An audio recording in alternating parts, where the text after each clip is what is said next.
সুলাইমান আলাইহিস সালাম উনি মালাকুল মাউতকে বলেছিলেন, মালাকুল মাউত, আমার মৃত্যু সামান্য কিছু আগে আমারে বইলো, আমার একটা কাজ আছে। মালাকুল মাউত মৃত্যুর কিছু সময় আগে এসে বলল, সুলাইমান সময় শেষ, অল্প কিছু সময় বাকি, কি করবেন করেন। সাইয়েদনা সুলাইমান জিনদেরকে ডাকলো, ও জিনেরা, বিশাল একটা প্রজেক্ট আছে, প্রজেক্টের কাজ শুরু করো। আর কিছু জিনকে বললো, চারদিকে গ্লাস ফিটিং করা একটা রুম বানাও। সাইয়েদনা সুলাইমান আলাইহিস সালাম গ্লাস ফিটিং করা রুমের ভেতরে ঢুকলেন। এই রুমে ঢুকার দরজা নাই, হাতে একটা লাঠি নিলেন, কি নিলেন? লাঠির মধ্যে ভর করে দাঁড়িয়ে রইলেন আর জিনদের দিকে তাকিয়ে রইলেন।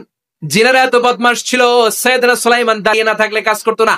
মালাকুল মাউত এসে বলে, ও সুলাইমান সময় তো শেষ। সুলাইমান বলে, সমস্যা নাই, রূহ কবজ করো। উনি লাঠির মধ্যে ভর দিয়ে দাঁড়িয়ে রইলেন গ্লাস ফিটিং করা রুমের ভিতরে। মালাকুল মাউত ওইভাবে লাঠিতে ভর দেওয়া অবস্থায়, দাঁড়ানো অবস্থায় সাইয়েদনা সুলাইমান আলাইহিস সালামের রূহ কবজ করে নিলেন। উনি এমন ভাবে দাঁড়িয়েছেন, রূহ চলে গেল, লাশ হয়ে দাঁড়িয়ে রইলেন। লাঠির মধ্যে দাঁড়িয়ে আছেন, জমিনের মধ্যে লুটিয়ে পড়ে নাই। সুবহানাল্লাহ। জিনগুলো দূর থেকে ভাবলো, বস তো দাঁড়ায় আছে, কাজ করতে হবে। করতে করতে পুরা প্রজেক্টের কাজ, কাঠ খাওয়ার পোকা। সুলাইমান আলাইহিস সালাম লাঠির ভেতরে ঢুকে লাঠিও খেয়ে ফেলেছে। সাইয়েদনা সুলাইমান আলাইহিস সালাম ধপাস করে জমিনে পড়েছে।